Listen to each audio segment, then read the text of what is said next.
Hey,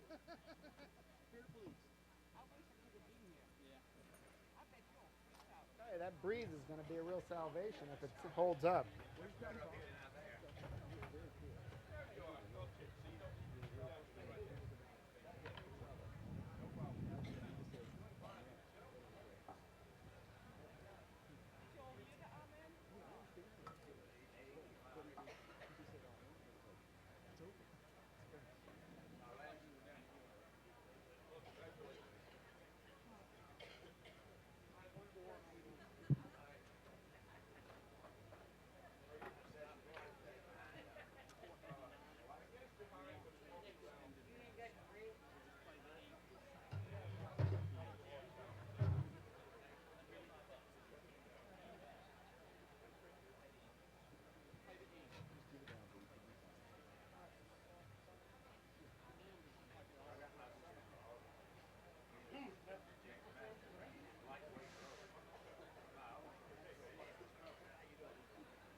Here.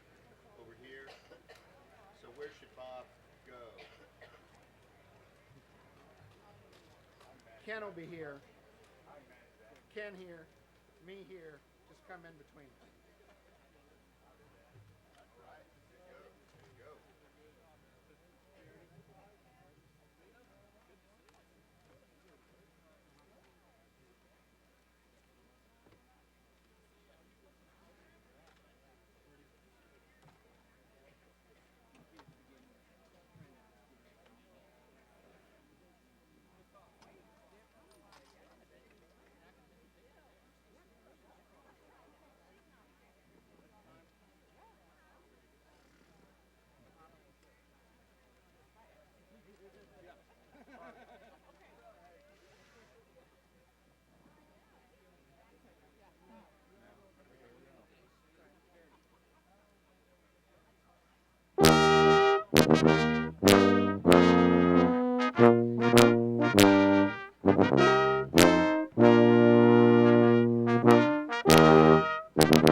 Well, good morning, everyone. Here we are under sunny, slightly overcast skies, cool breeze, and we are outside.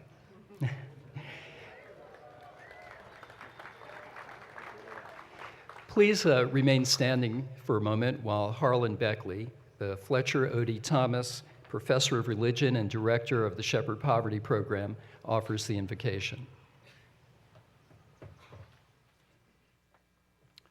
Let us pray. Mighty and beneficent God, bless this celebration of the achievements of these 400 plus graduates.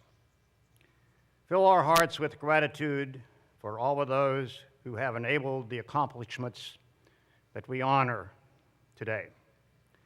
Expand our vision for recognition beyond ourselves to include the families, teachers, staff, administrators, friends, fellow students, and predecessors who support and nurture us. Remind us that our achievements are possible only because this institution, Washington & Lee, and the multitude of institutions that sustain and guide it make it possible. Make us mindful that you are the ultimate fount of the many blessings we celebrate. On this occasion and in this setting, we are tempted to ignore the struggles of many who do not benefit from the beauty of this ambience and the caring of our community. Make us aware of those whose lives are interrupted daily by violence, natural disasters, hunger, and restricted liberties. May the words and music of this day enlarge our vision so that we might dedicate our talents to leadership that serves the common good and the needs of persons denied opportunities lavished upon us. Grant each of us the diligence, foresight, careful thinking that will enable us to discern what is loving and just, the courage and will to do it, and the prudence to effect it. May we be firm and also charitable and without malice in striving to do the right. May the proceedings and festivities of this day give us the grace to receive and affirm the goodness of the blessings we have received, the courage to change the things in our world that we can and should change, and the wisdom to distinguish what we should affirm as good from the injustices that we can minimize. We ask these things so that we might be servants of your power and goodness to which we gratefully petition. Amen. Thank you, Harlan, and please be seated.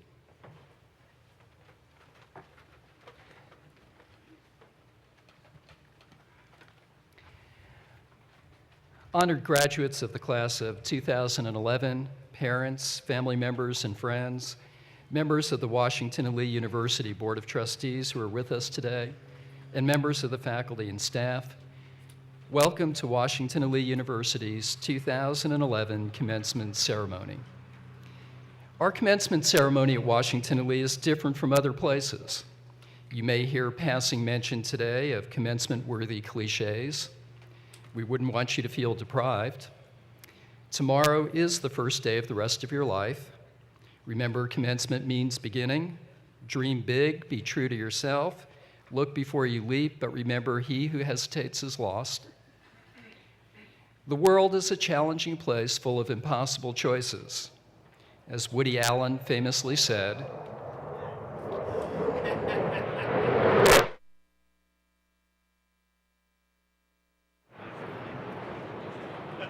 Thea.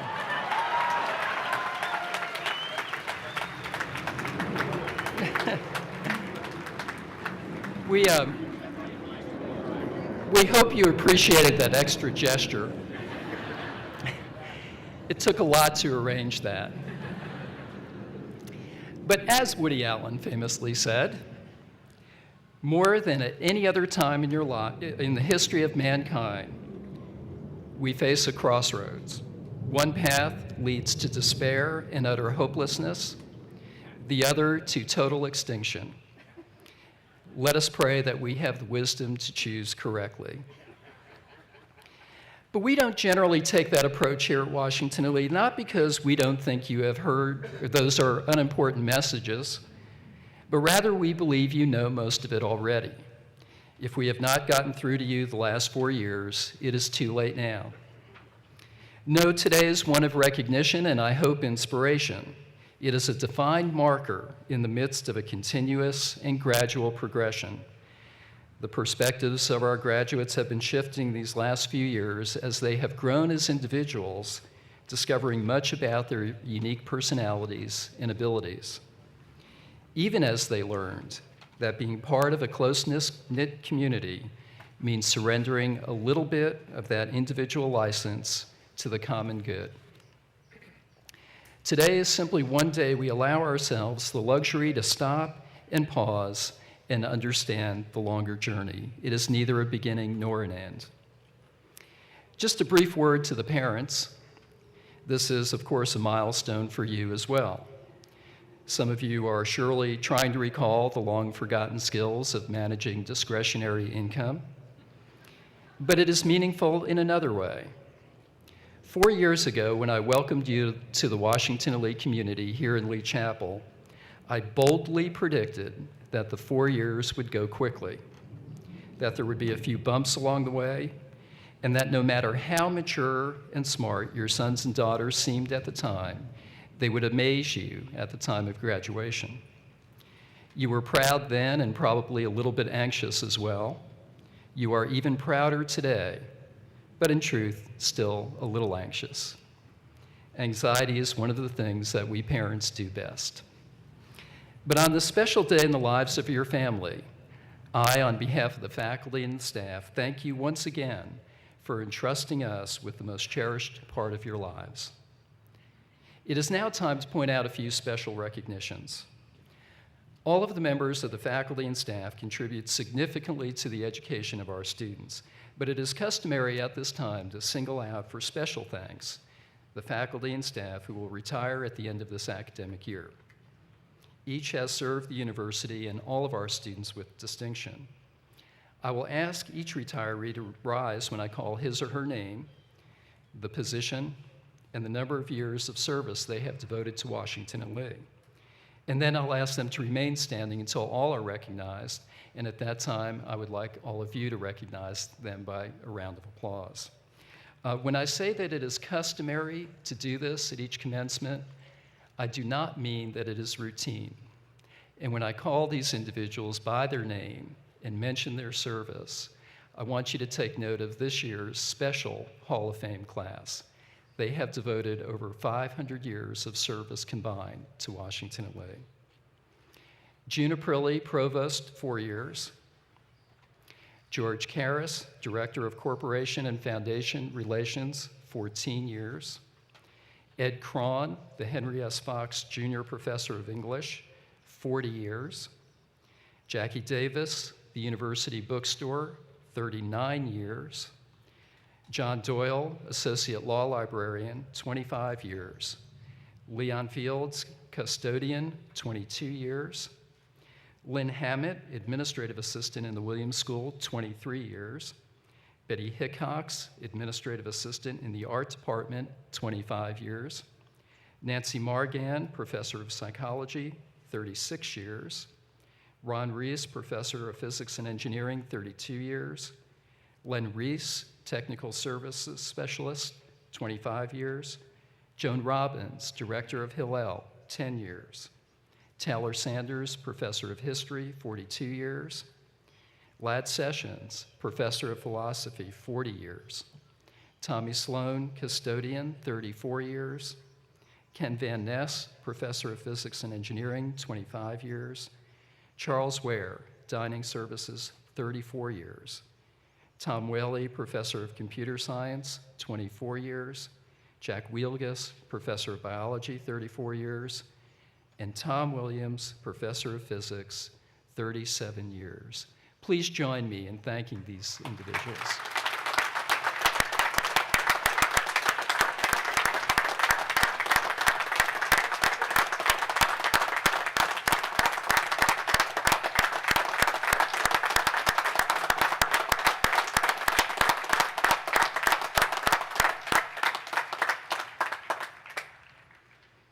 It truly is a Hall of Fame group, and we will miss them, but I hope we see a lot of them.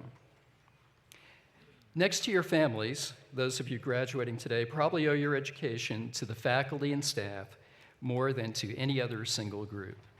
Members of the faculty and staff have guided you, gently admonished you, supported you, and sometimes been absolutely shocked at what you have achieved.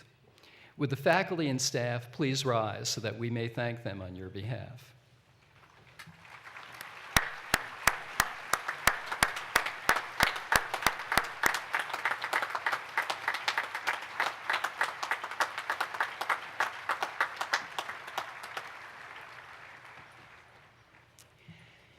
And lest we forget, I want to make special thanks to some of the unsung heroes of what goes on here. In order for something like this to be pulled off, virtually every member of the staff has to do his or her part. Everything from the printing of the programs to their distribution this morning, to the water stations you see around you, to the recording of final grades so that some of you can get out of here over in the registrar's office.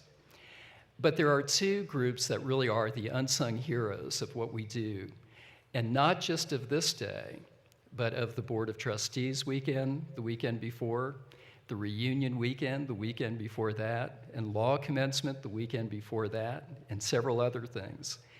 And those two groups are our facilities management crew and dining services. They are tireless in what they do, and they have our deepest appreciation for everything.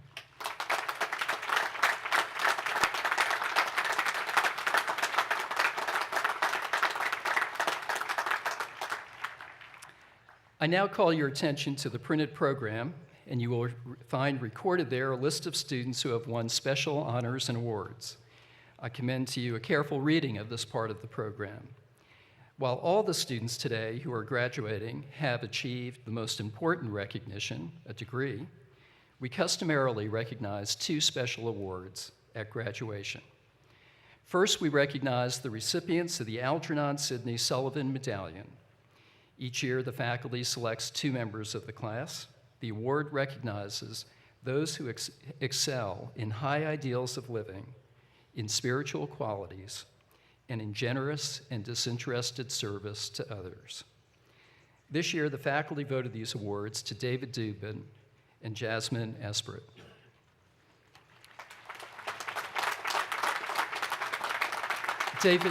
David, would you please stand? David, please stand. I have to embarrass you for a few minutes. David comes to us from New Jersey. He will graduate with honors today with a major in neuroscience and a minor in African American studies. He has been inducted into both Phi Beta Kappa and Omicron Delta Kappa and is a John and Ann Wilson Honor Scholar. He has conducted research on campus as well as with the Rockefeller University and the Robert Wood Johnson Medical School. Along the way, he was a 4-year letter winner in cross country and track, played string bass with the University Shenandoah Symphony Orchestra, served as a resident advisor, was a member of the Repertory Dance Company, and volunteered with the Rockbridge Free Clinic. This fall, David will begin the MD, PhD medical science training program at Columbia University. Congratulations again, David.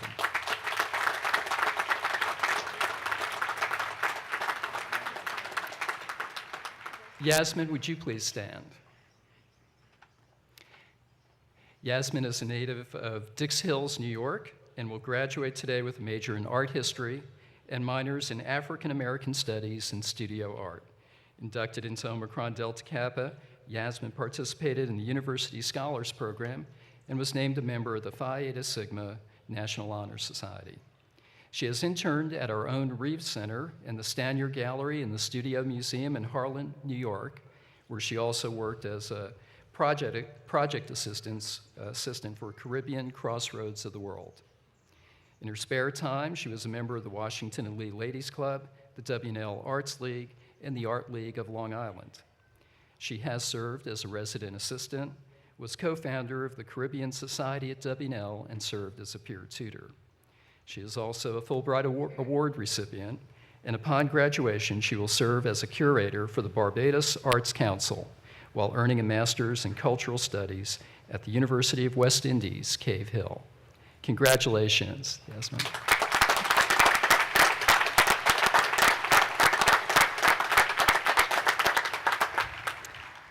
Next, we recognize the senior who has achieved the highest academic standing and is designated by the faculty as class valedictorian.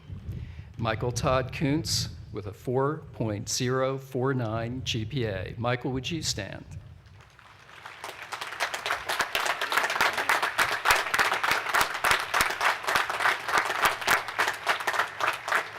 Michael is a Virginian and graduates today with honors in biochemistry and with a minor in German. He was an R.E. Lee Scholar in 2008 and 2009, and a research scholar in chemistry at the University of St. Andrews. This past summer, Michael received a Johnson Opportunity Grant and worked at the Texas Heart Institute at St. Luke's Episcopal Hospital in Houston. Michael was also active in ODK and the W&L Outing Club, and he also volunteered with Campus Kitchens and the Rockbridge Area Free Clinic and was a member of Sigma Nu.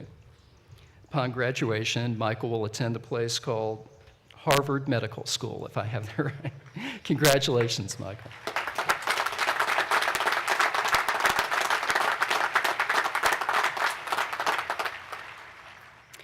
At this point in the graduation exercises, Washington and Lee's tradition privileges us with the opportunity to hear from one of our graduates. Scott Centurino is a politics major from Fort Lauderdale, Florida, and a graduate of the American Heritage School. Before serving as president of the student body, Scott was vice president as a junior and represented his class as a sophomore. Scott is a Dean's List student and a member of Lambda Chi Alpha. He has been a resident advisor, a tour guide at Lee Chapel, co-founder of the W&L Pep Band, president of the College Republicans, and a 4-year member of W&L's Wind Ensemble. After graduation, Scott is attending law school at Wake Forest University. Scott, we look forward to your comments.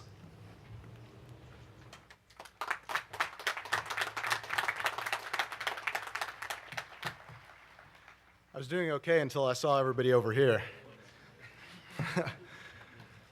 Members of the board, President Ruscio, faculty and staff, parents and alumni, and fellow classmates, thank you for the opportunity to speak today. At W&L, as President Ruscio said, it is our unique custom for the student body president to speak at commencement. The task of capturing this moment the gravity of which I myself cannot fully understand, falls on me. I am one of you. I will speak about us and what we face. For the privilege of spending the past 4 years here, we must begin by giving thanks. First, to our parents. We love you and appreciate the energy and time you have given us over the years. Why don't we go ahead and thank them especially?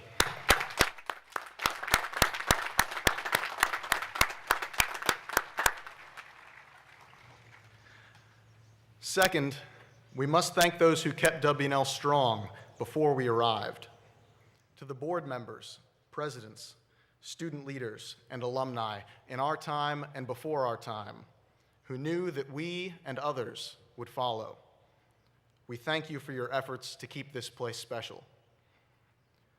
To those who never had plaques put up or awards given in their honor, to the men and women who cook the food, clean the dorms, and cut the grass, we thank you. To the countless students here and not here who never served on the executive committee, but who, in quiet little moments, in dorm rooms and library carols, kept the honor system alive for over 100 years. Thank you. We sincerely thank all of you. Our history has been shaped by both famed legends and nameless heroes. After the Civil War, the college was bankrupt, unable to start classes in the fall. In desperation, the board searched for a leader and unanimously elected Robert E. Lee to become president of the college. They appointed a man named Judge John Brockenborough to present the invitation to General Lee. When chosen, the judge looked at his own worn jacket and said he did not have the proper clothes to meet the general. Neither did he have the money to buy new clothes or to travel to the general. A man gave the tall judge a suit which barely fit him, and he found a Lexington woman willing to lend $50 to the cause. And so, here he was, traveling with the only money Washington College had, in a borrowed suit. Judge Brockenborough met the general, himself at the low ebb of fate in the aftermath of the war, and laid out the college's offer. The judge must have found something deep within him that day as he pitched the general what must have seemed an unlikely proposal, because a few days later, Lee actually accepted the offer. Our history is etched by tired hands in trying circumstances, by famed legends and nameless heroes. Perhaps over time, the specialness and character of this place has faded from our hearts as we have lived and learned here.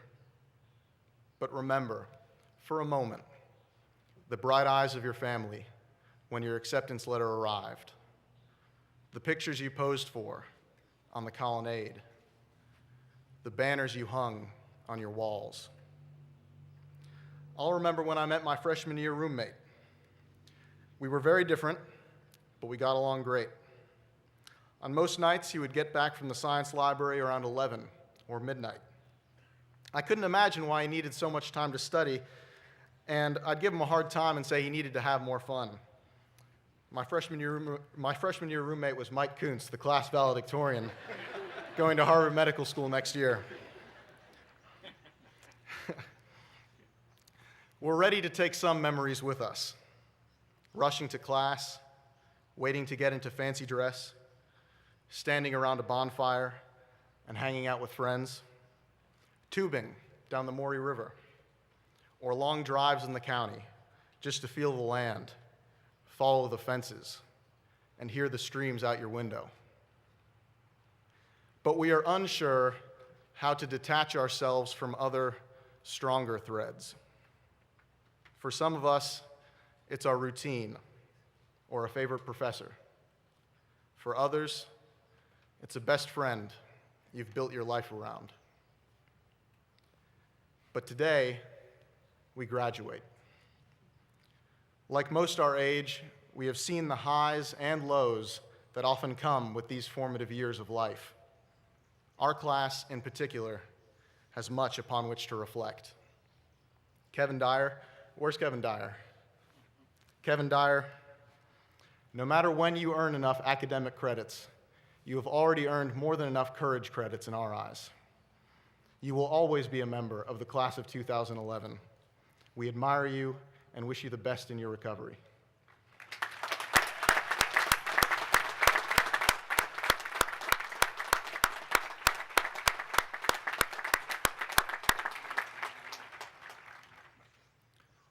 This class has also lost one of its own. Granville George passed away this fall, and in this small student body, we will remember Granville, his legacy of kindness for all students, his service to this university, his classmates, and his friends. We welcome Mr. and Mrs. George here.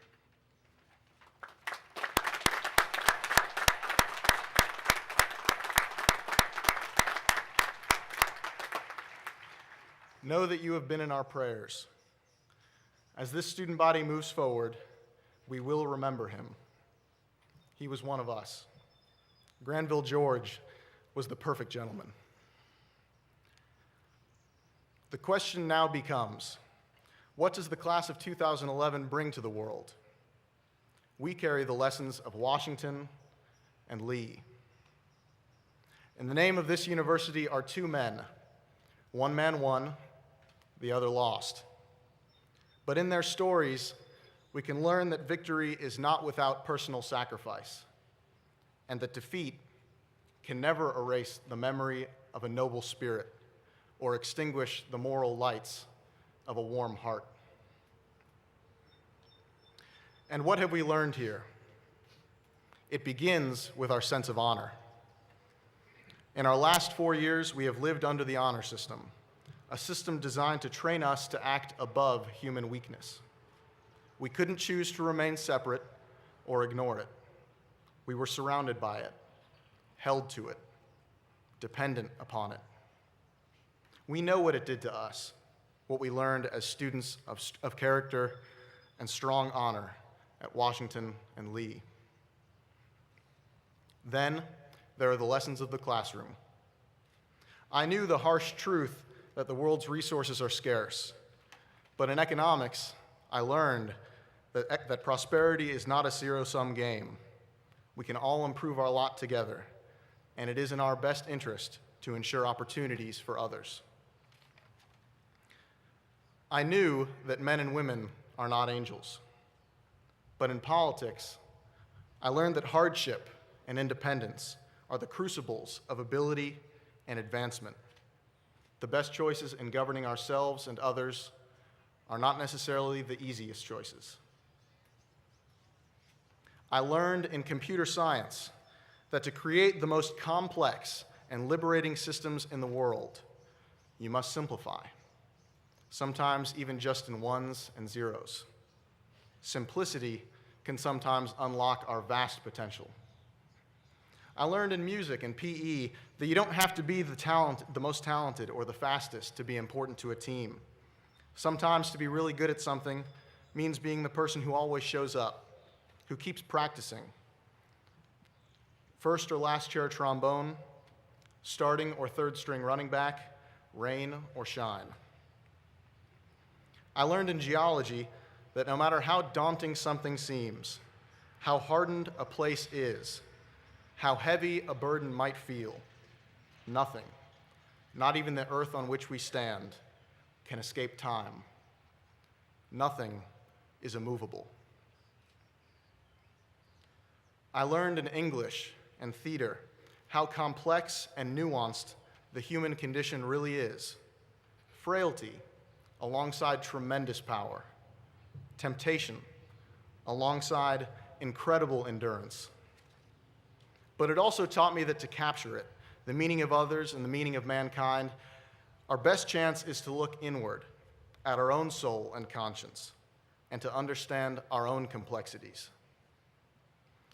My psychology class, the first and second time I took it, taught me that we'll never be good at some things. Finally, I learned from history that human beings have been brutal and progress has been slow. But it also taught me that all wars end. All wars end. All depressions end. All repression ends.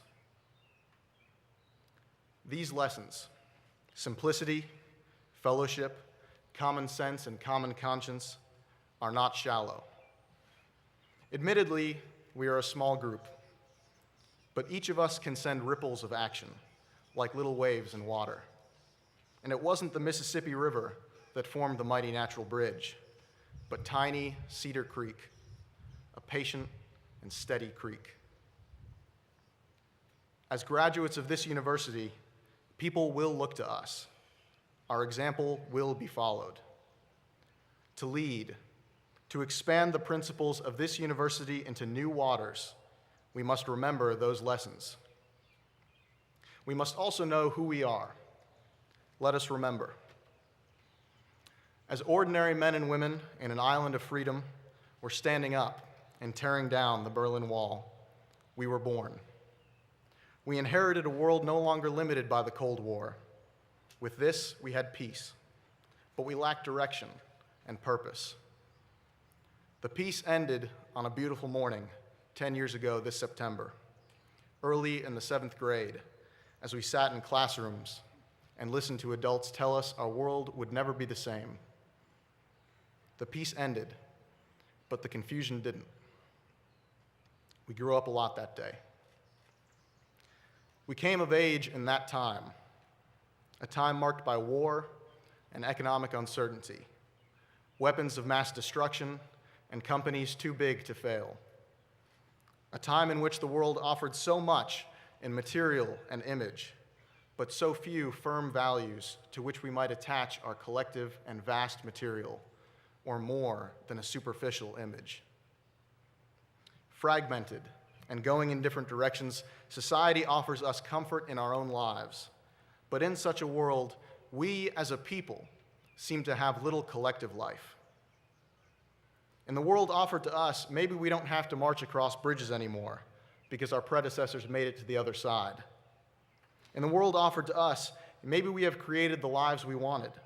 In the world offered to us, there's an overwhelming feeling that because there are no more movements, we no longer need to move. But the students of this generation don't share that sentiment. We reject it. It is natural, then, that our generation does not echo the same message of our parents' generation. We do not regard stability and tradition as complacency and stagnation. We have a genuine appreciation for the progress made by that cause, but I believe that within us, our spirit is more subtle than the anger and frustration of our parents in their youth. Instead, we have what you might call commitment, a youthful depth of devotion to what this country has already achieved. We are loyal to the advances of the civil rights movement and feminism. We are products and beneficiaries of that society.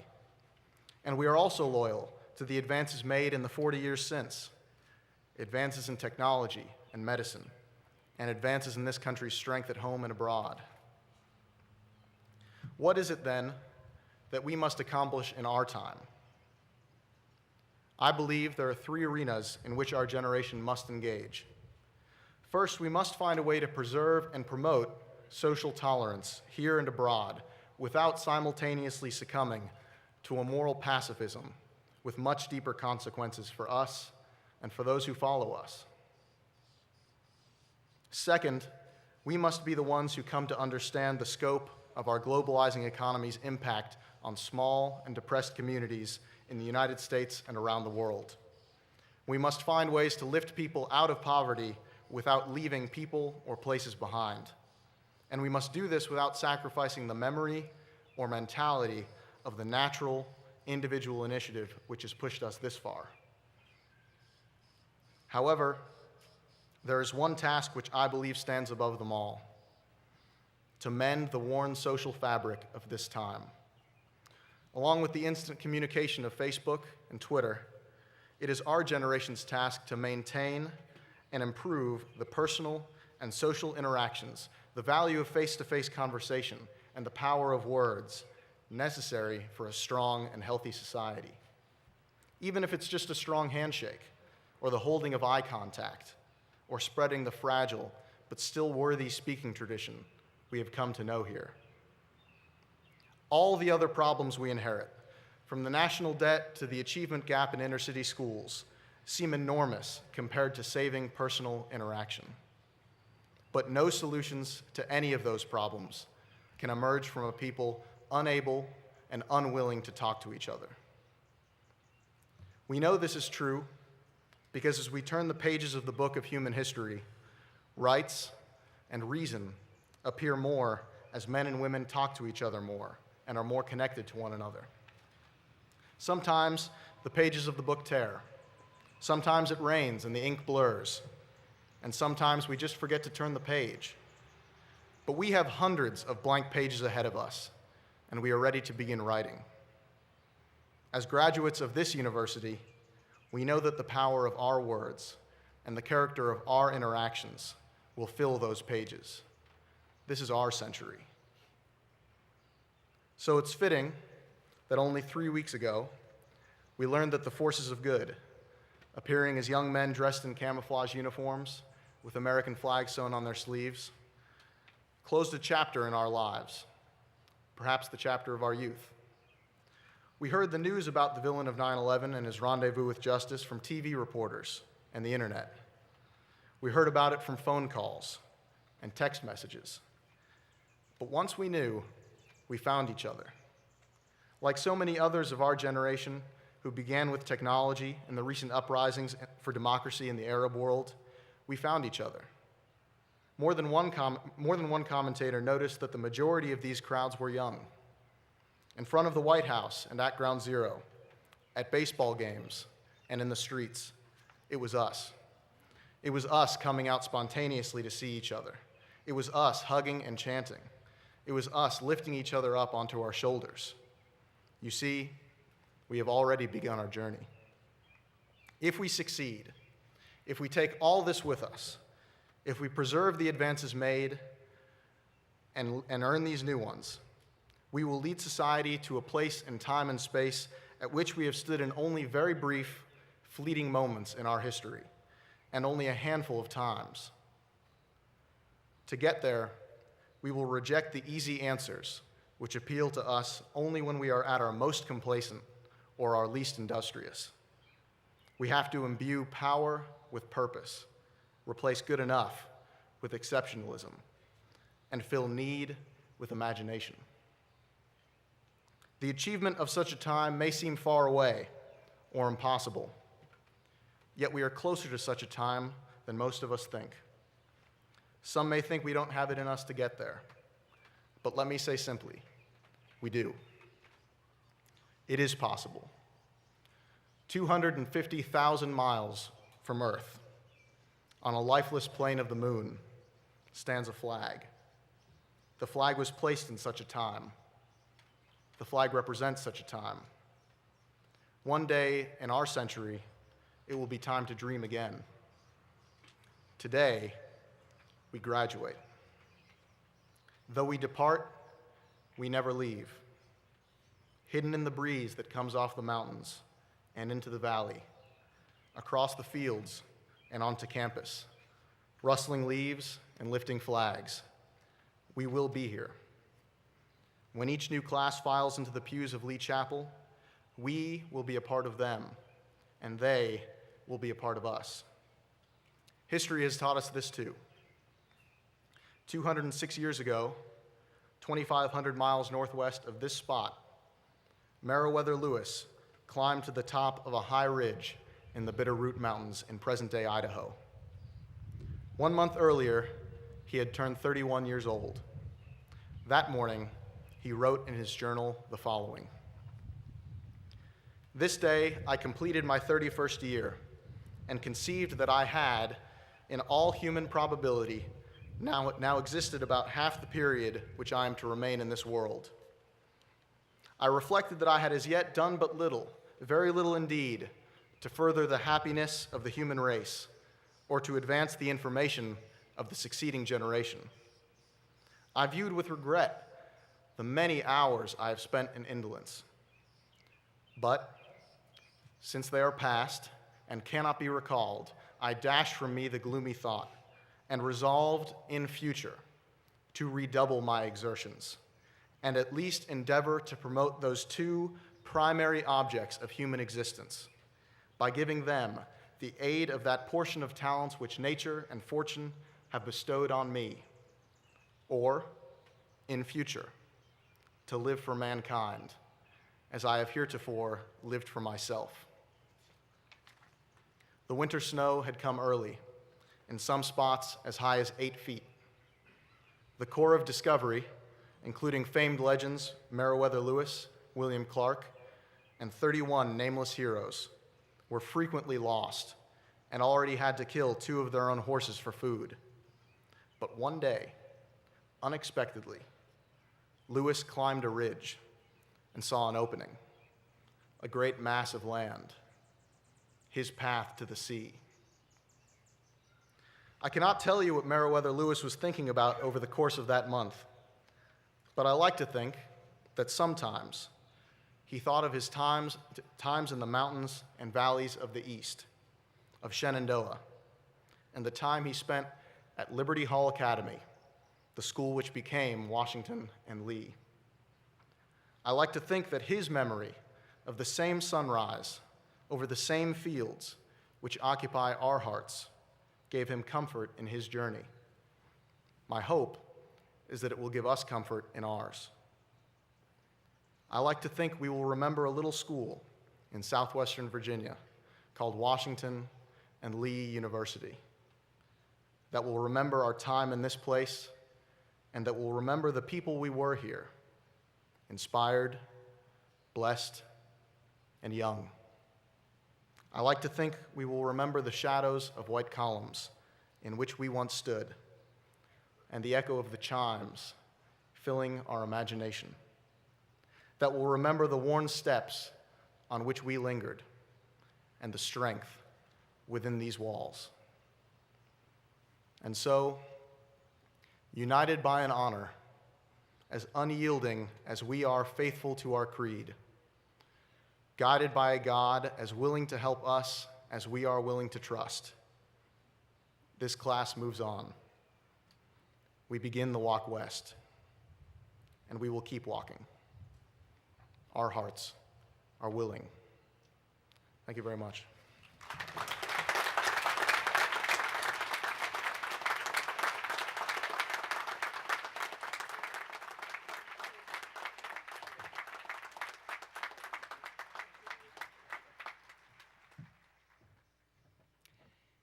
Thank you, Scott, for your words today and your service to the university these last 4 years. We are grateful, and we wish you the very best next year at Wake Forest and beyond.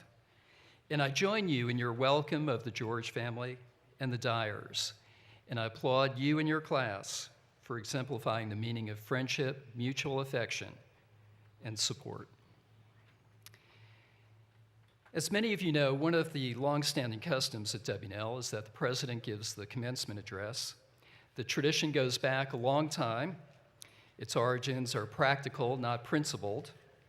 One year, so the story goes, the commencement speaker was a distinguished but elderly man who approached the podium with a frighteningly large stack of note cards, which he read through not once, not twice, but 3 times. As the graduates and their families, much like today, sat baking in the sun, anxiously awaiting their diplomas. Never again, declared the faculty, who of course were concerned only for the welfare of the students without any regard to their own. Agreed, said the trustees, who even back then were only too happy to put in place a long-term cost-saving measure. The president doesn't get an honorarium. I confess that during my days on the faculty, I thought this was a fine tradition. Now in the position of actually having to write something, I have my doubts. So you are stuck with me, but rest easy. In keeping with the spirit of the new spring term, my comments will be only 2/3 as long as previous ones. In his novel, Nobody's Fool, Richard Russo describes one of his characters this way. Clive Sr. was not a profoundly stupid man, but he missed his fair share of what Miss Beryl referred to as life's nuances. May you never be described that way. You should go through the rest of your life seeking what one of my predecessors, Francis Pendleton Gaines, called something finer than competence, something nobler than success. You should see things that others do not. You should exhibit reverence for the past while being mindful of the future. You should cultivate an appreciation for nuance. When I was your age, I would run from the person who, burdened by the years of experience, sees all kinds of trends in society that are cause for lament and wants to tell others, especially young people, how things are going to hell in a handbasket. I would run from the person I am slowly becoming. But I do worry about a society that takes seriously a potential presidential candidate with gravity-defying hair, whose position on China is summed up in 2 words, our enemies, whose strategy for energy is to seize Iraq's oil fields, and who cannot understand why his simultaneous support for a right to privacy and the right to life requires at least some explaining. And I worry about how we mistake information for knowledge and wisdom. I cannot easily sum up what we do here at Washington and Lee, but one simple description is that we seek to move students up a ladder that begins with information, then up to knowledge, and ultimately wisdom. That's becoming quite a challenge in a society that pushes people down that ladder. It is easy these days to get very good data in quantities undreamed of only a few short years ago at speeds equally unimagined. But making sense of that information seems so much harder. The whole becomes subservient to the bits and pieces, the forest to the trees. Wisdom is not the same as more and better information, but we seem to think so. And I worry about the depiction of science as merely another form of opinion. It is not. But what has made matters so confusing is that so many public policy questions, which are debatable, involve scientific questions, which are also debatable, but in different ways. Global climate change and stem cell research are only 2 examples. That is why it is so important for everyone, not just scientists, to understand the meaning of empirically verified conclusions, and for everyone, not just moral philosophers, to acquire the capacity for ethical reasoning. Our public officials rarely understand science, but to be fair, our scientists rarely understand that controversy in a political realm gets resolved differently than in a scientific arena. The problems of science and public policy are getting closer, even as the people in those realms grow farther apart. And I worry about the obsession of our political system with short-term fixes at a time when the problems are precisely the ones with the worst long-term consequences. I'm quite sure that the dominant public policy question of your lifetimes will be, what do we owe to future generations?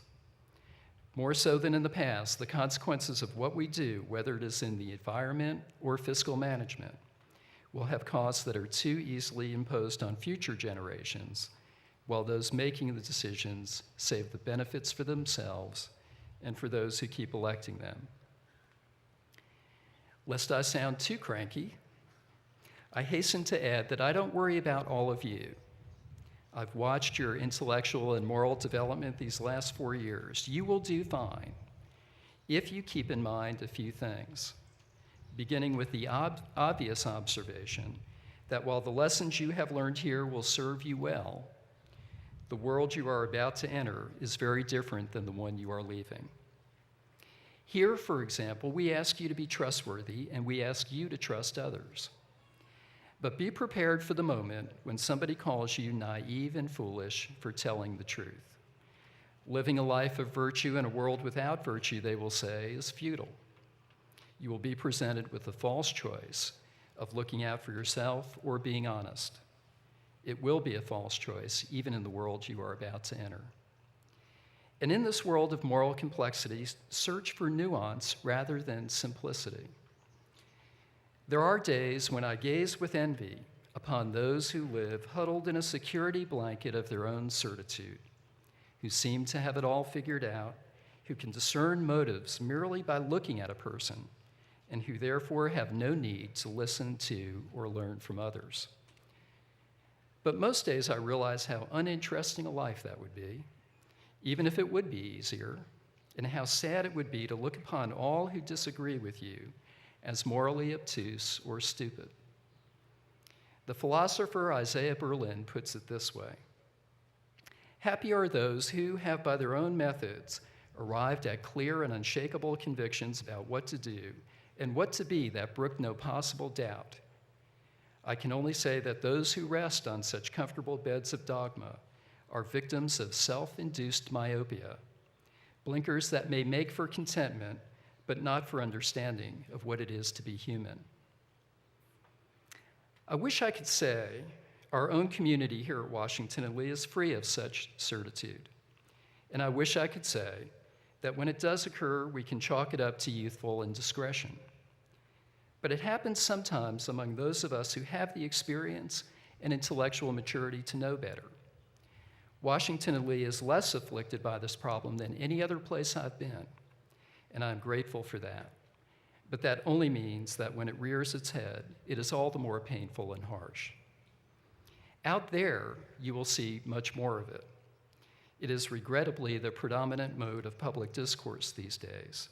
But the volume of an argument is no measure of its quality, and certitude is a poor proxy for rational thinking.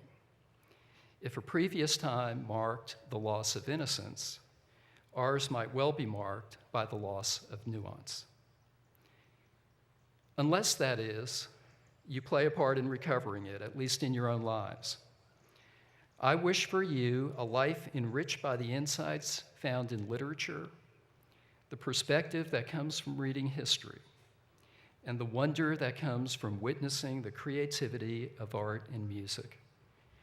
I wish for you a life in which you have the courage of convictions, to be sure, but you also have the humility to know that you have so much still to learn. I wish for you, as Gaines said, something finer than competence, something nobler than success. When you came here as freshmen, I told you that you would learn in common what you could not learn alone. But in truth, that pattern of learning from others will continue after you leave here, or it should. Washington and Lee has given you not just an education, it has given you a liberal arts education. In addition to whatever knowledge or wisdom you picked up along the way, you acquired a disposition or a temperament, a way of thinking, but also a feeling of respect for others, an intellectual self-assurance, but also a reverence of the vast world you will never completely understand, although I hope you never stop trying. We are proud of you today, proud of what you have already accomplished, and even more proud in our anticipation of what is still to come. Thank you for your time with us. We wish you the very best.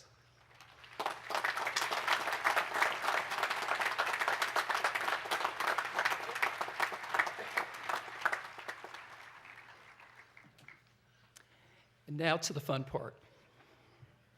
I recognize Robert D. Strawn, Associate Dean of the Williams School of Commerce, Economics, and Politics. He will present the candidates for the degree of Bachelor of Science with special attainments in commerce. Will the candidates for the degree of Bachelor of Science in Commerce please rise?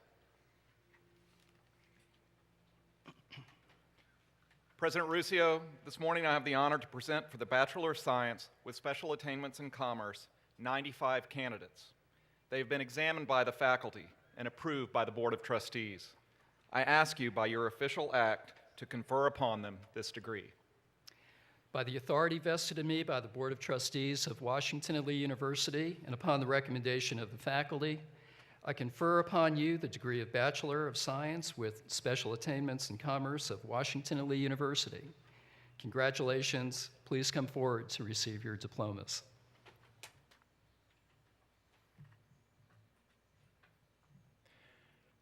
Catherine Mary Acom.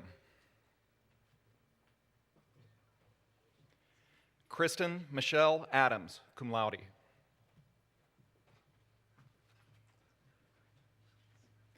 David Coleman Armstrong. Maria Aurora Banuelos.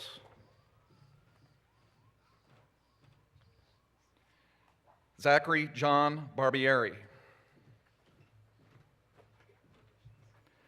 Douglas Watt Beal. Austin Daniel Bone. Thomas Lloyd Bowden, Jr. Bryant West Bradley. William Edward Briggs IV. Stephanie Jean Brown. Queenie Bowie.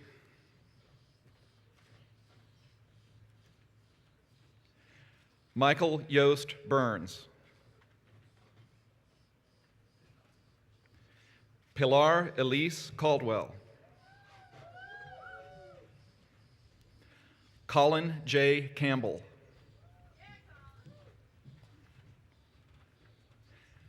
John James C. Carbonell. Anthony C. Cardona. Brian Ross Cherry. Michelle Page Clark.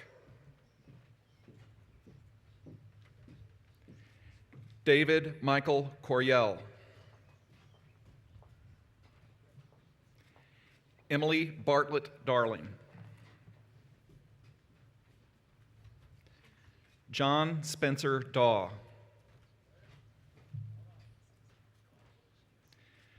Stephen Herbert Deichman.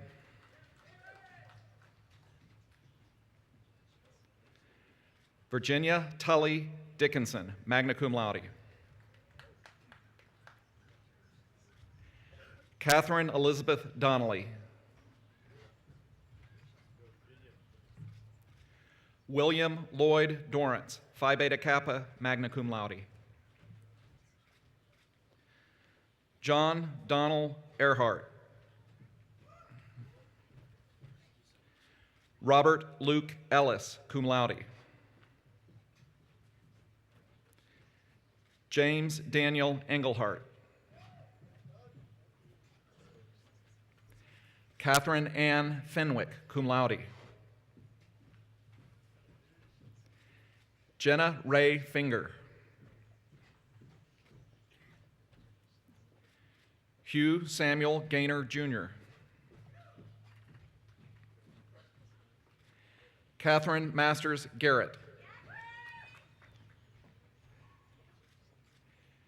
David Louis Gibert. Zi Chu Guan.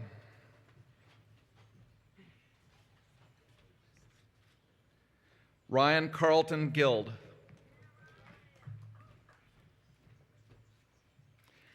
Caitlin Lynch Haggis.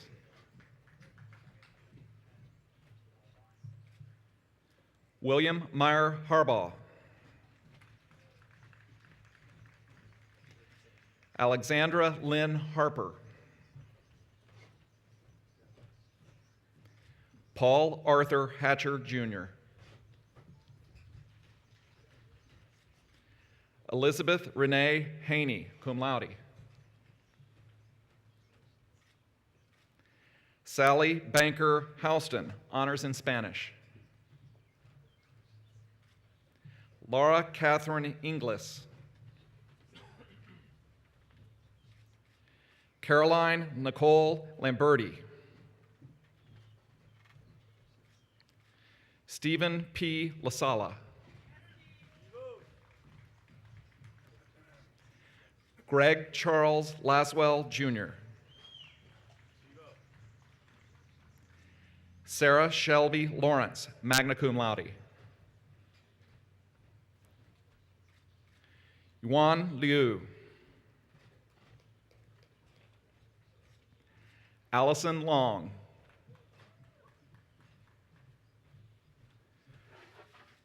Jason Elliott Lumpkin.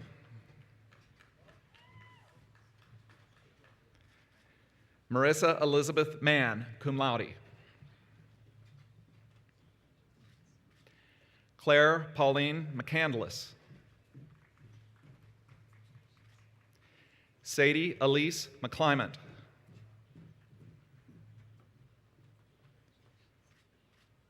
Abigail Hundley McCoy.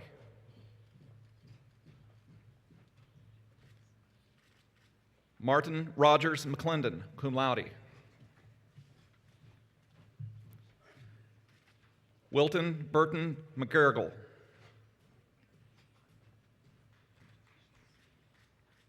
Byard Harrison McGear.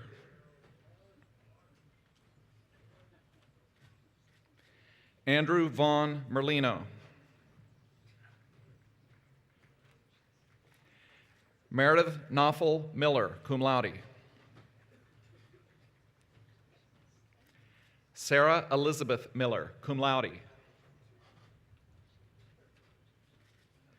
Thomas Justin Moore IV.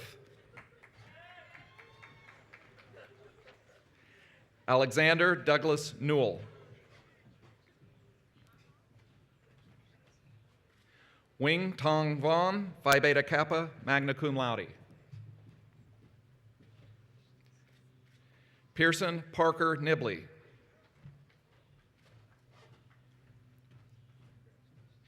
Eugenia Ann Wojtek Norsini. Jameson Kent Parker.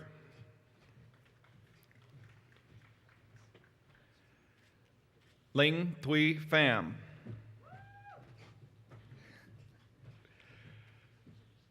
Carter Davidson Pope, Jr.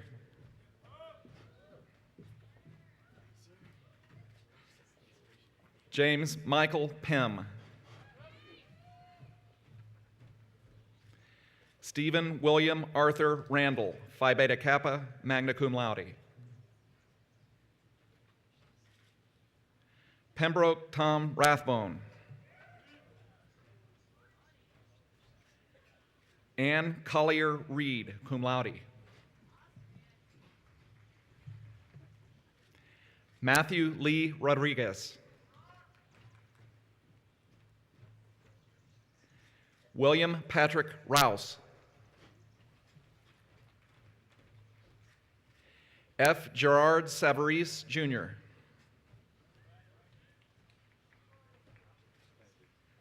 Mara Ann Schmitz.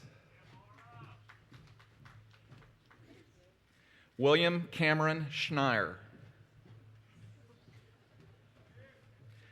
Scott Patrick Shad. Stephanie Suzanne Schiffelow.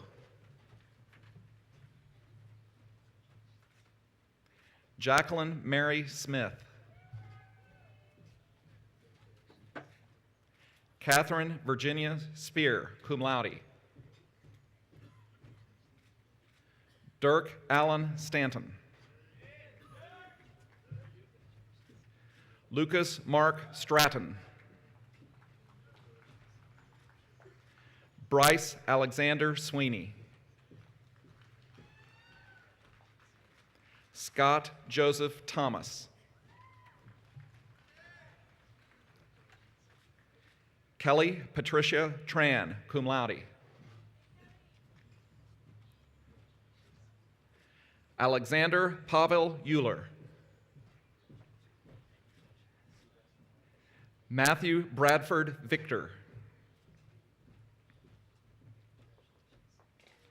Sarah Ashley Vinegar, cum laude. Mark Edward Lawrence Wachmeister, cum laude. Pete Thomas Payne Watson. Christopher Hamilton Wells. Arthur William Wernicke. Austin, forgive me. Brandon Lee Wilder. Marshall Brown Wood.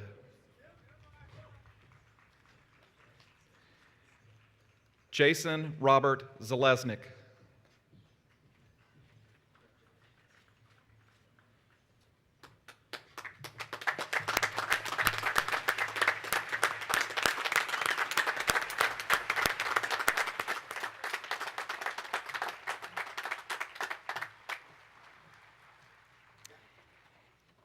You may be seated. I now recognize Carl Kaiser, Professor of Economics and Head of the Department, who will present the candidates from the Williams School for the degree of Bachelor of Arts. Will the candidates from the Williams School of Commerce, Economics, and Politics for the degree of Bachelor of Arts please rise? President Ruscio, I have the honor to present for the degree of Bachelor of Arts 66 candidates. They have been examined by the faculty and approved by the Board of Trustees. I ask you by your official act to confer upon them this degree. By the authority vested in me by the Board of Trustees of Washington and Lee University, and upon the recommendation of the faculty, I confer upon you the degree of Bachelor of Arts of Washington and Lee University. Congratulations. Please come forward to receive your diplomas.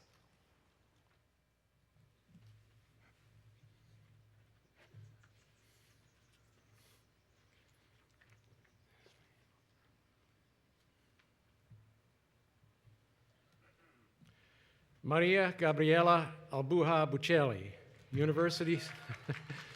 University Scholar, Honors in Economics, Phi Beta Kappa, Summa Cum Laude.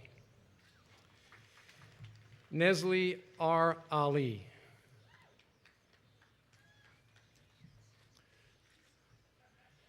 Adriana Nicole Ali.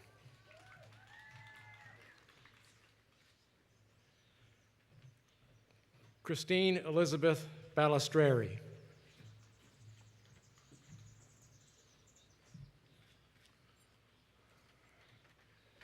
Garrett Douglas Bammon.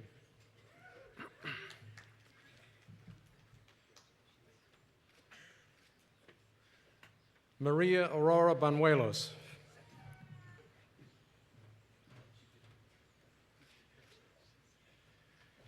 Benjamin Tal Maddox Bartlett.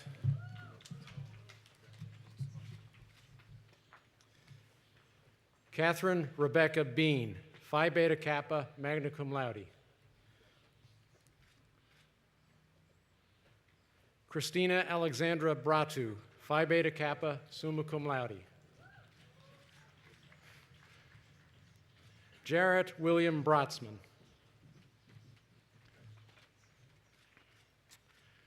Christopher Curtis Browning.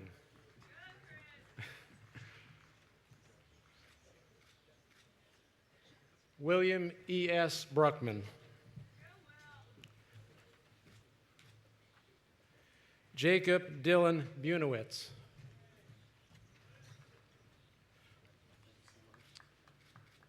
Scott Graham Santorino.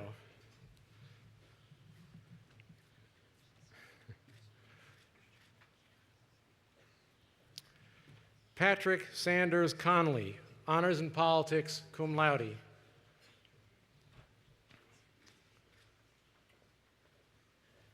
Amy Lee Dawson, Honors in Politics.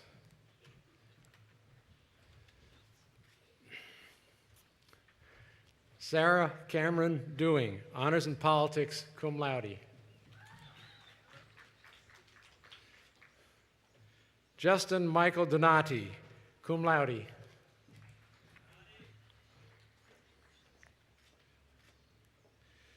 Virginia Michelle Farquharson.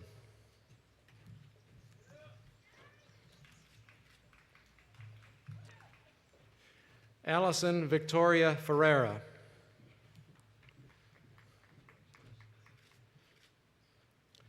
Gretchen Adele Fritchie.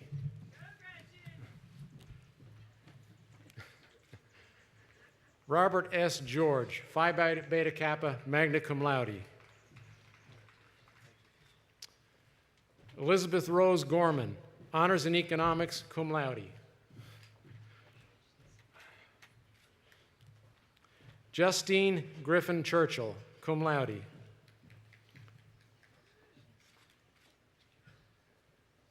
Eric Michael Hampshire.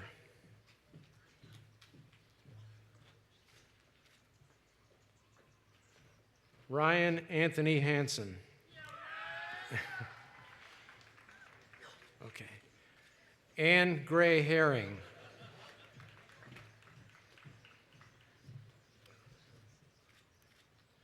Virginia Ann Hodges.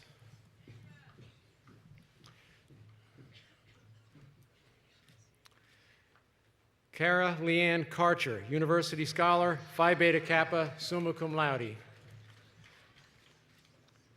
Brian Xavier Keegan.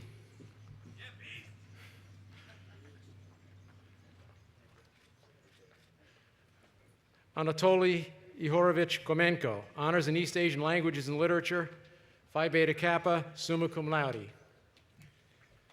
Mark Bauer Kimball.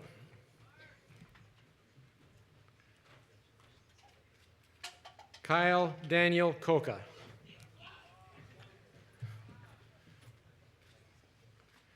Hannah Ellie Coliff. John Frederick Kozak.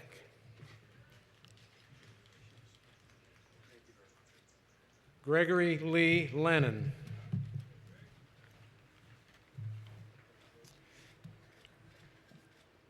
Andrew Woodson Mancini, cum laude.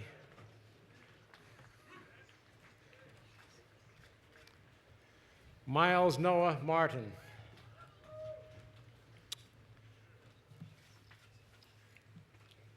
Scott Michael Matarese, cum laude.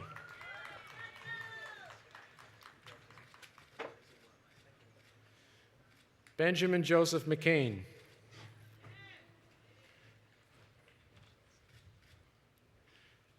Dana Catherine Metzger.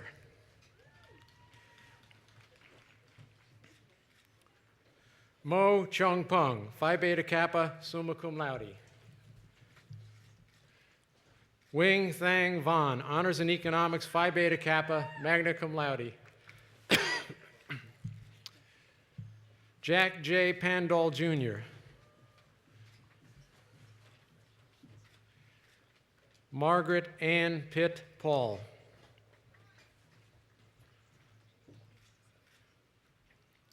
Graham Whetstone Perkins. Alexandra Maria Previty.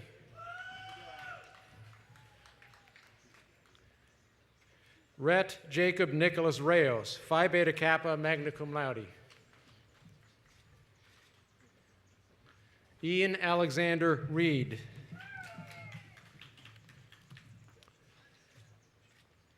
Sheffield Clay Ritchie III. Jeffrey Conway Roberts, cum laude.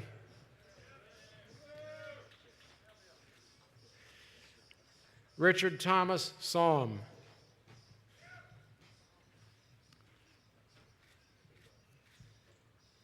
Desmond Graham Sheridan, Jr.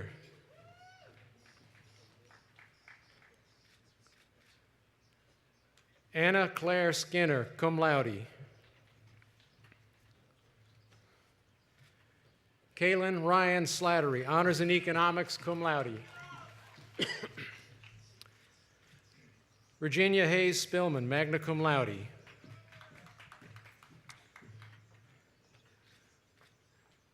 David G. Sternlicht.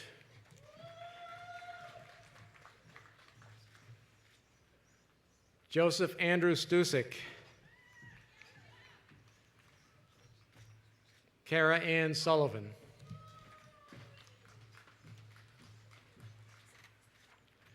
Daniel J. Sullivan, Jr.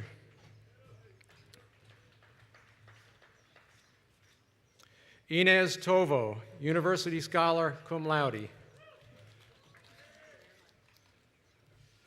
Vasil Mikhailov Vulkov. John David Walton, Jr., Phi Beta Kappa, magna cum laude. John Craig Weber. Joseph Schuyler White.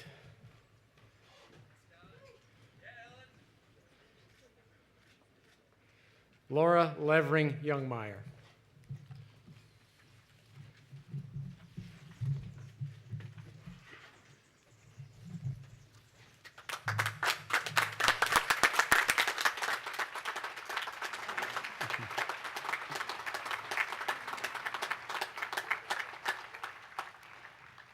Please be seated. I now recognize Allison Bell, Associate Dean of the College, who will present candidates from the college for the degree of Bachelor of Science.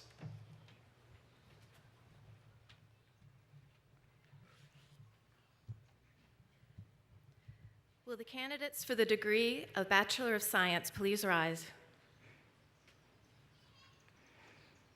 President Ruscio, I have the honor to present for the degree of Bachelor of Science 64 candidates. They have been examined by the faculty and approved by the Board of Trustees. I ask you by your official act to confer upon them this degree. By the authority vested in me by the Board of Trustees of Washington and Lee University, and upon the recommendation of the faculty, I confer upon you the degree of Bachelor of Science of Washington and Lee University. Congratulations, and please come forward to receive your diploma.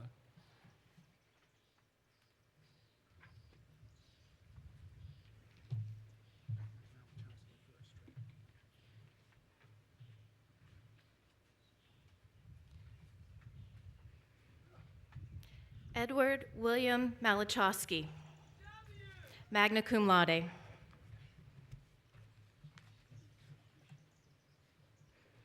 Abhishek Bhatt.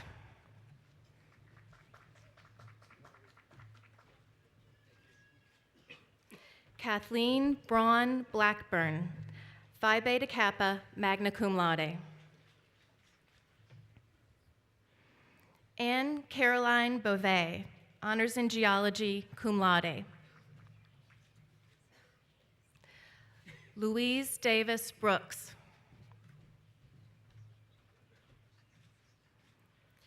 Joseph Ryan Champion.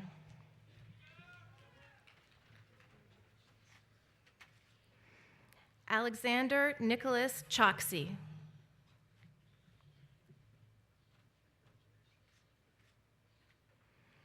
Margaret Rose Connolly.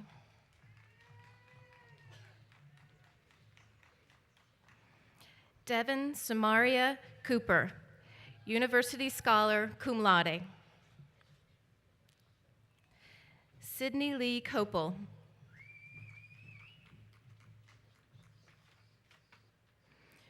Bridget Mary Jude Donovan, honors in biochemistry, Phi Beta Kappa, summa cum laude. David James Dubin, University Scholar, honors in neuroscience, Phi Beta Kappa, summa cum laude. Ryan Joseph Elsey.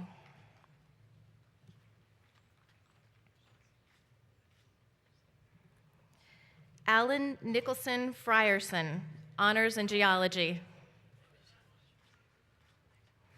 Elsa Ann Fries.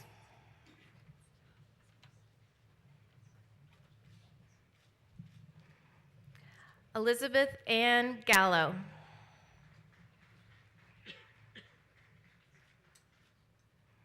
Maria Victoria Garcia, magna cum laude.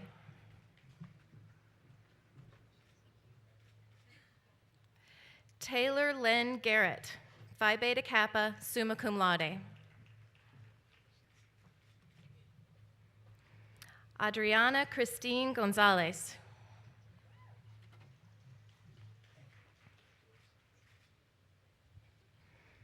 Catherine Fraser Gould, cum laude.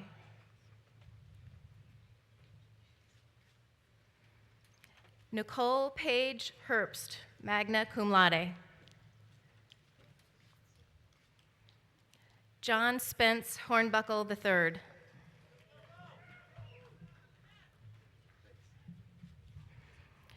Christopher Allen Ivy.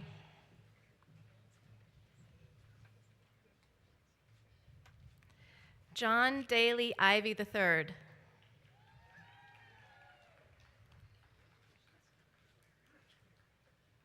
Maya Iyengar, University Scholar, Phi Beta Kappa, summa cum laude. Kendall Clark Jones III.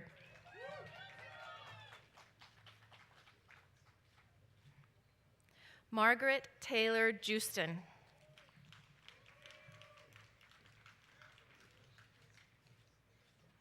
Mercy Wairimu Kibe.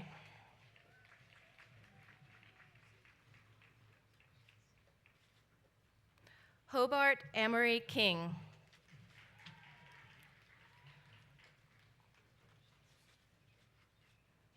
Bradford Drew Kayeman.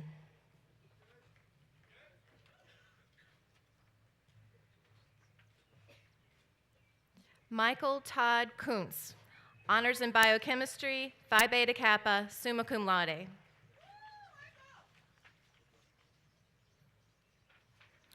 Gregory Matthew Kirkus, Phi Beta Kappa, summa cum laude. Anitesh Anand Lal, honors in engineering.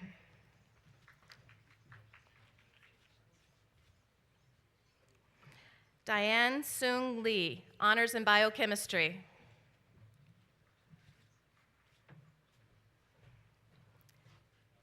Allison Marie Lemon, cum laude.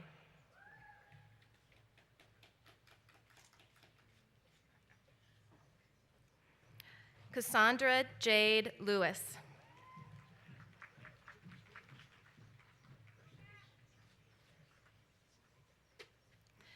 Lu Lee, honors in mathematics, Phi Beta Kappa, magna cum laude, in absentia. Suzhong Lim.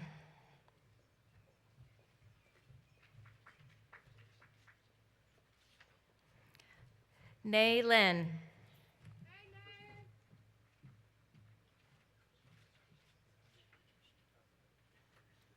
Sarah Elizabeth Merritt.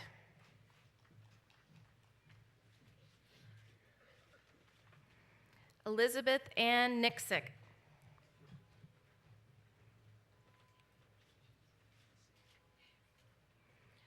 Jeanette Lorenzo Noveris, cum laude.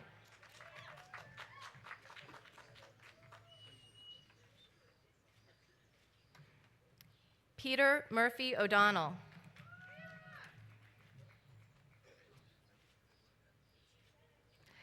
Kyle Jacob Parsons, honors in mathematics, Phi Beta Kappa, summa cum laude. Emma Bridget Patrick.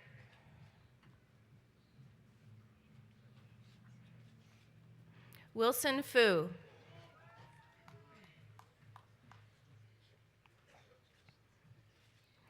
Martin Edward Pritchard.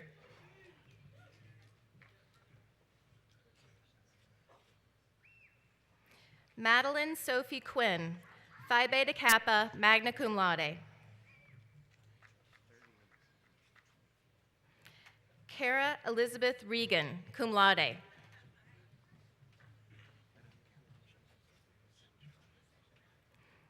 William Dale Richardson.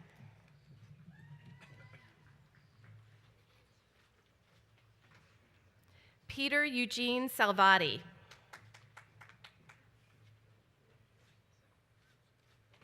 Camille Holly Sample, cum laude.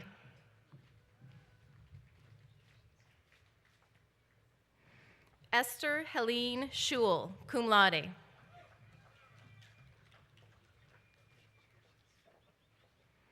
Lisa Rose Schwartz.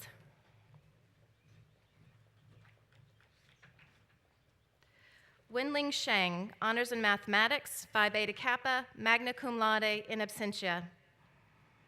Clark Brunston Simcoe.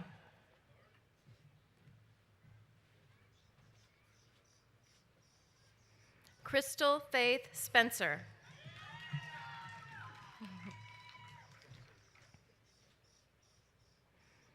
Kristen Taylor Sappho, honors in geology.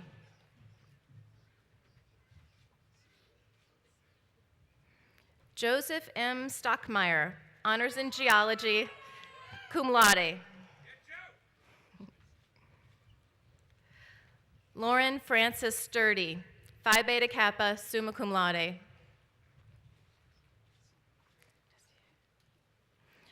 Frank Andrew Tessier, Jr., honors in engineering, Phi Beta Kappa, summa cum laude. Brittany C. Tomkes.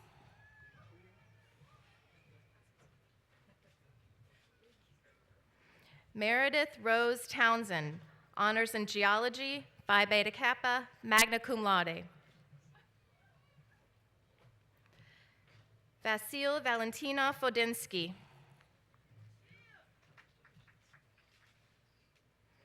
Courtney Corinne Webb.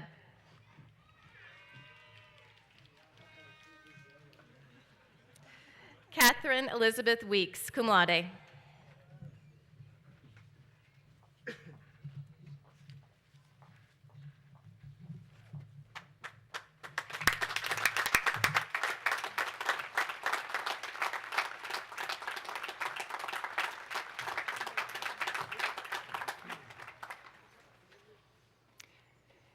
Please be seated. I now recognize Hank Dobin, Dean of the College, who will present the candidates from the college for the degree of Bachelor of Arts.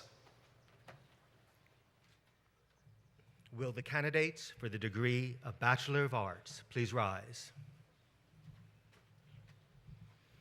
President Ruscio, I have the honor to present for the degree of Bachelor of Arts 186 candidates. They have been examined by the faculty and approved by the Board of Trustees. I ask you, by your official act, to confer upon them this degree. By the authority vested in me by the Board of Trustees of Washington and Lee University, and upon the recommendation of the faculty, I confer upon you the degree of Bachelor of Arts of Washington and Lee University. Congratulations. Please come forward to receive your diplomas.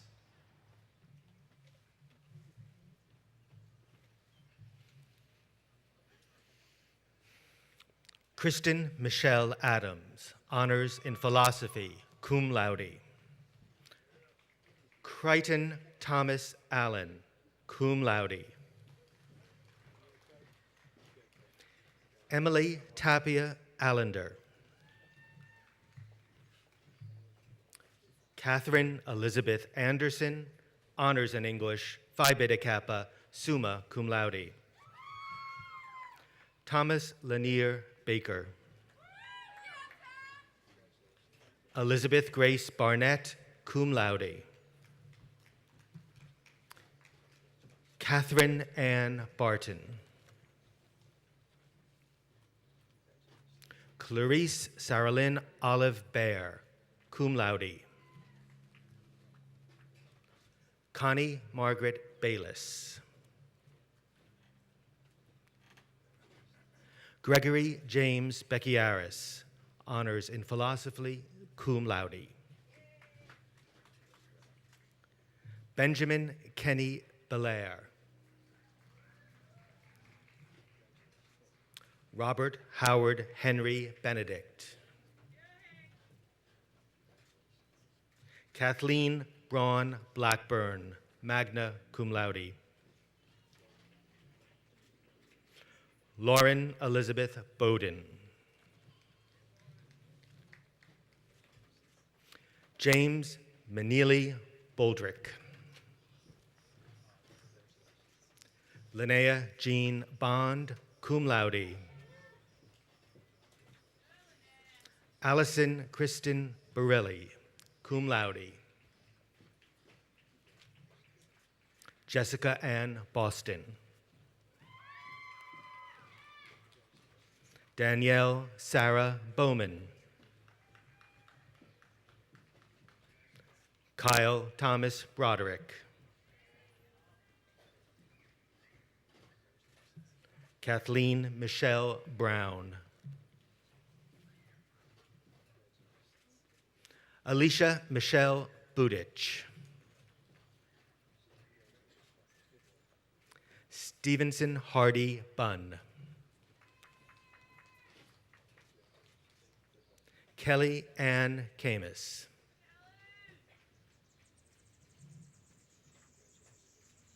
Ashley Elizabeth Carr, Phi Beta Kappa, magna cum laude. Jean Chandler Glass Chapman, honors in medieval and Renaissance studies, magna cum laude. Allison Nadine Chopin, cum laude. Jason A. Semino. Whitney Ann Clark.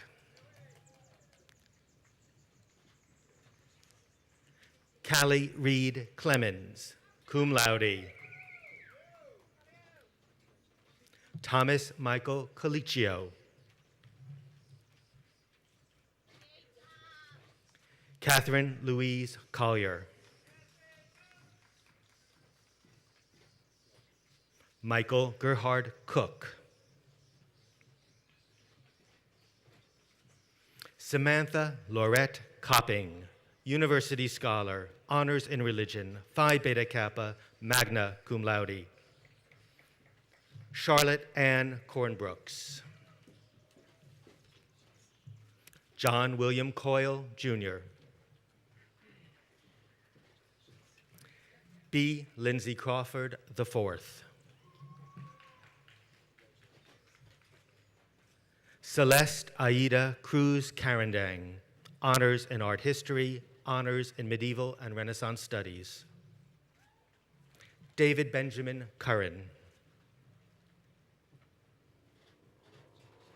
Abigail Mack Dean. Kenneth Charles Hamilton DeLeckie. Margaret Alden Denny. Melissa Vashti Deokaran, University Scholar, Honors in Religion, magna cum laude. Margaret Sullivan Dozier. Elizabeth Ross Duval, cum laude. Claire Murray Elder, Phi Beta Kappa, magna cum laude. Brendan Charles Ellis. Yasmin Espert, University Scholar, Honors in Art History, magna cum laude. Courtney Mellon Fairbrother. Catherine Dawson Ferrer.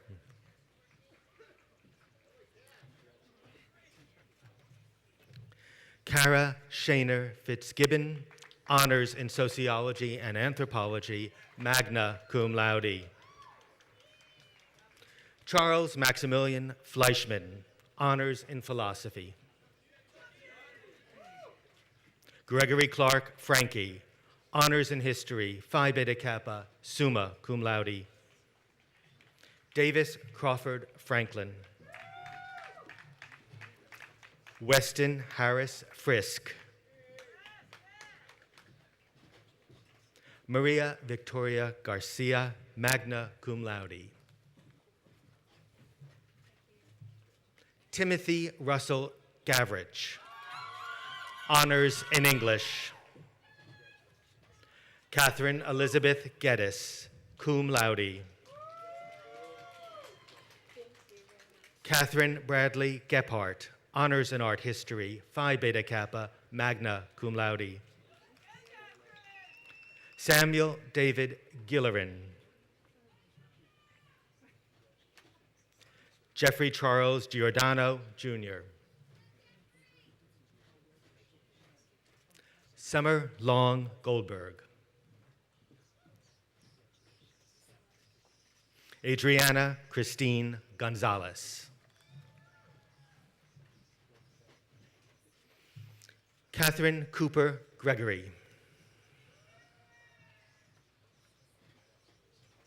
Rebecca Ellen Gwynn.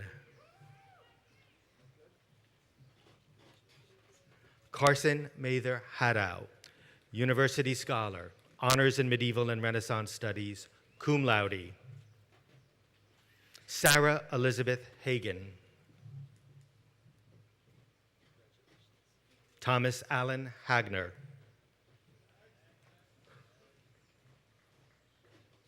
Emily Poplin Hall. William Oley Hall IV, Phi Beta Kappa, magna cum laude. Rosemary Elizabeth Hambright, cum laude. Connor James Hartley. David Jackson Hathaway. Daniel Paget Herlong Haycraft.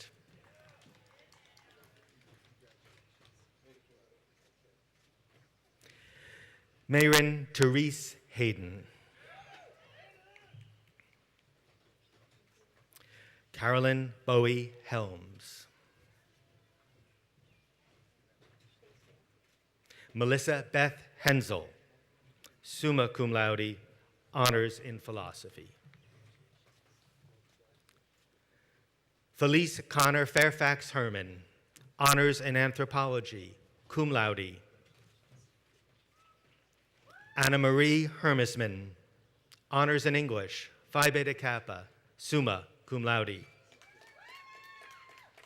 Anna Elizabeth Louise Hill. Gregory Allen Jackson. Keith Alexander Jaworski. Thomas Dimmick Jenkins. Taney Tobin Jeter. Jessica Monique Jones. Paul Young Hoon Kang. Jersey Alexander Kessler. Jamie Kim, honors in East Asian languages and literatures, Phi Beta Kappa, magna cum laude. Yan Woo Kim.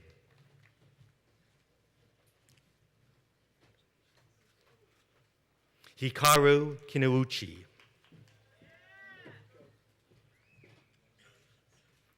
Catherine Christine Cruzy, honors in English, magna cum laude. Lu Li, magna cum laude in absentia. Nei Lin.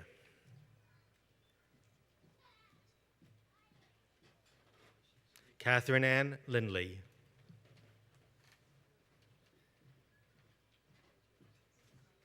Patrick Jeffrey Little.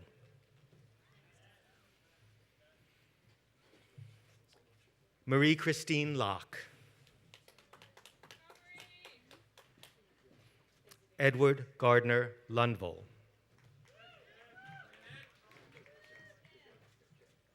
Fowler Bonnell Martens.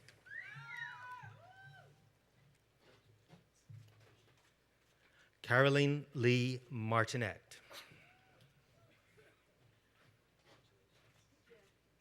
Emily Taylor Matthews, honors in philosophy, Phi Beta Kappa, magna cum laude. Albert P. Matteo III. Caitlin Grace McCurdy, honors in classics, magna cum laude. John Bennett McWilliams. Brent Alexander Meekins, cum laude. Bayard Harrison McGeer. Aaron A. Metzger. Carrie Elizabeth Micklem, honors in English, cum laude. Amanda Morgan Makosi, honors in religion. Lauren Jill Miller, university scholar, honors in religion, Phi Beta Kappa, magna cum laude. Sarah Elizabeth Miller, cum laude. Benjamin Charles Mosen. Shay Musgrave, honors in philosophy, cum laude. Hannah Elizabeth Muther, honors in German language, Phi Beta Kappa, summa cum laude. Luke Lewis Naylor.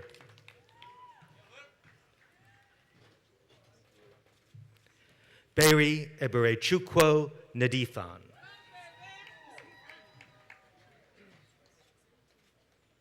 Colin Robert James Neal, cum laude. Madden McBride Nelson.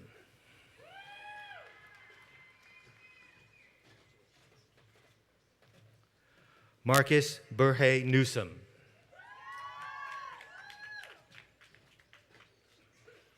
Pearson Parker Nibley.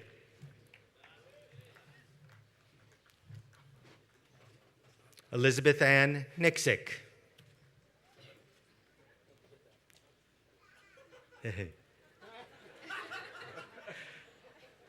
Catherine Everett Ninen.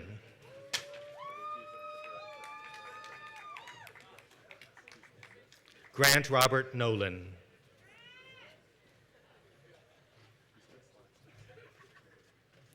Riley Elizabeth Nusilli, cum laude.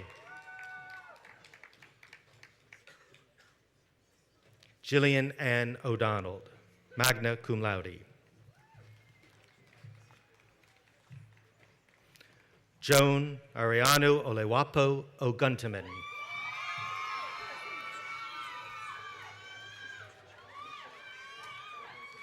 Kendall Hone O'Leary, university scholar. Eric Vance Oyen.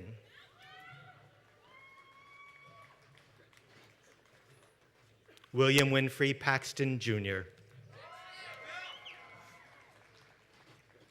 Susan Hepzibah E. Payton, Phi Beta Kappa, summa cum laude.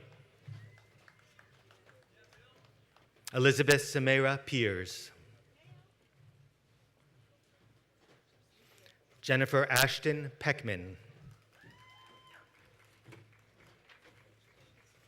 Lara Jean Person, honors in English.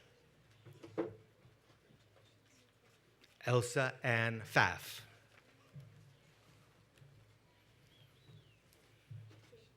Merritt Angus Poling.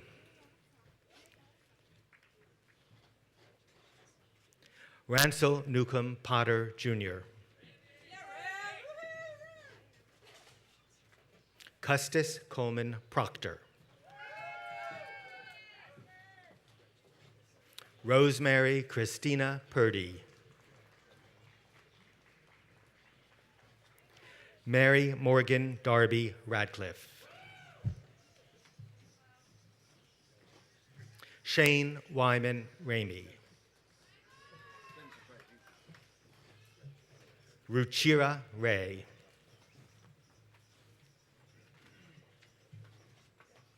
David Patrick Rosum. Emma Louise Nelson Red.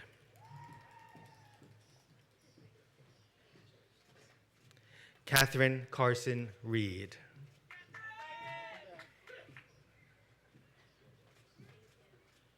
Jill Caroline Reffum, honors in religion, cum laude.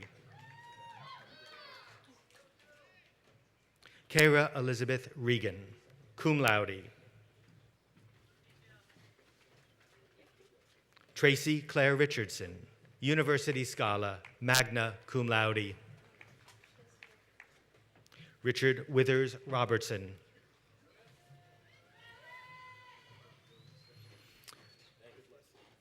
Susan Elizabeth Robertson.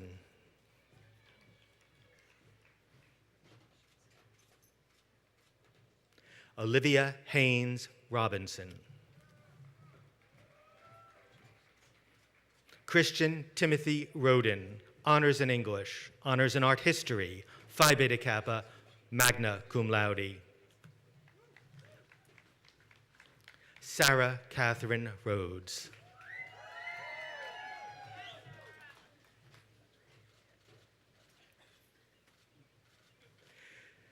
Nicole Rose, honors in sociology and anthropology, magna cum laude. Richardson Hunt Russell. Alston Henry Briggs Scurry. Evan Wilkes Sharber. Elizabeth Palmer Scherer, magna cum laude.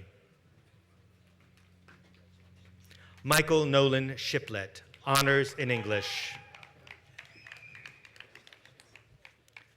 Lucy Maud Simcoe, Phi Beta Kappa, magna cum laude. Blakely Roque Simpson, honors in art history, cum laude. Lauren Emile Scarrett.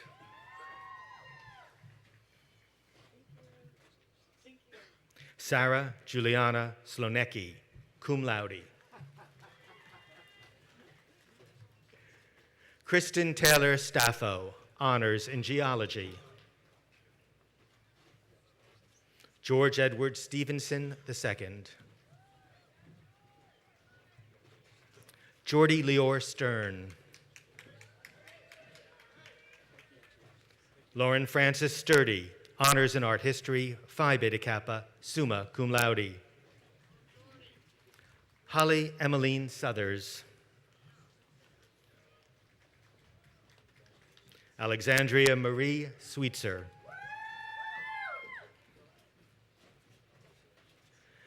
Valerie Couture Tang.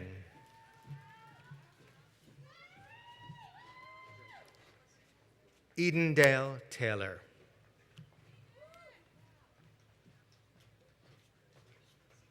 Susan DeWitt Taylor. Victoria Ray Taylor, Phi Beta Kappa, magna cum laude. Dorsey Burnett Terry Jr., honors in religion. Tyler William Thompson. Patrick Brooks Tobin Jr. Catherine Elizabeth Tonneman.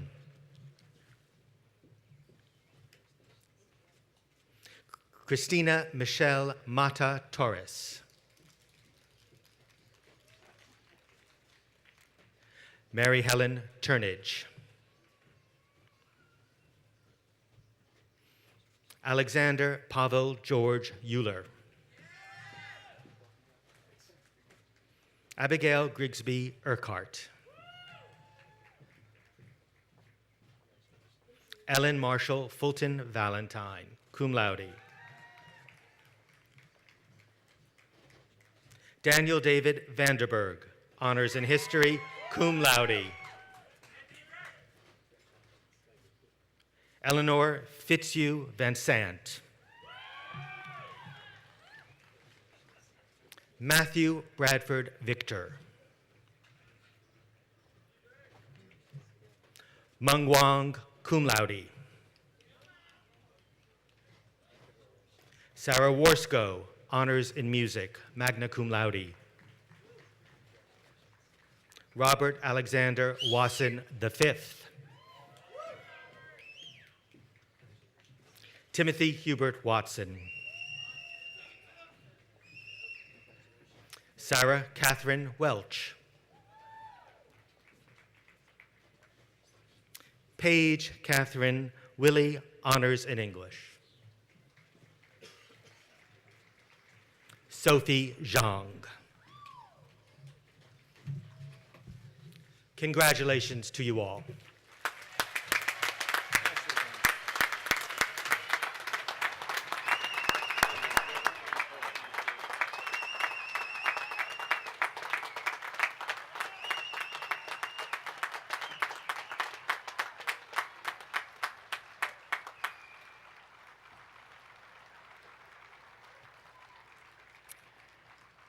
Please be seated. And I, too, congratulate all of you on a job well done. And it is now my duty to bring us to our conclusion. To our graduates, let me note the obvious, maybe the painfully obvious. In just a few short moments, your student days will be relegated to that portion of your mind reserved for memories.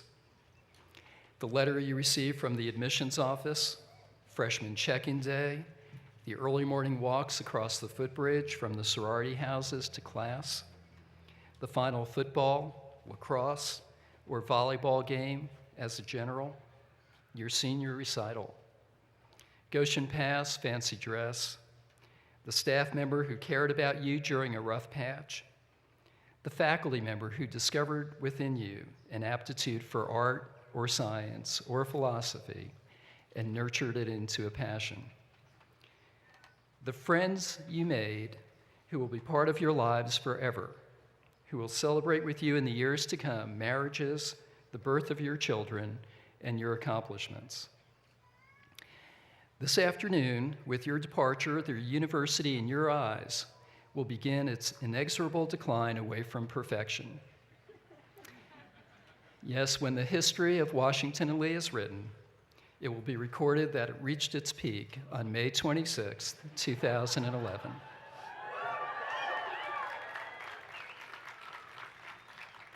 I and my successors will surely hear from you in the years to come asking what in the world is going on. But just as surely, you will reconcile in your own minds the logic-defying truth of Washington and Lee, that it was perfect when you were here, even as it gets better with each passing day, each passing year, and each new generation of students. Pause for one final second and contemplate the setting in which you find yourselves, one of the most beautiful in all of higher education. Behind you is Washington Hall, named after one of the most consequential figures in history. In front of you is Lee Chapel, where Lee is buried, a man who shaped in so many ways the education you have experienced these last 4 years. Consider the legacy that has been handed down from Washington to Lee to you here today, manifested in such perfect architectural alignment. Forever, you will be known as a graduate of this university, and you should carry that distinction not only with pride, but with responsibility and a sense of honor. Come back frequently and know that while the geographic relationship between you and the university will change, the bonds of friendship with the people you have come to know will endure and grow even stronger. Think of us often, just as we will continue to think of you. We wish you the very best. We wish you well, Godspeed, and good luck. We are adjourned.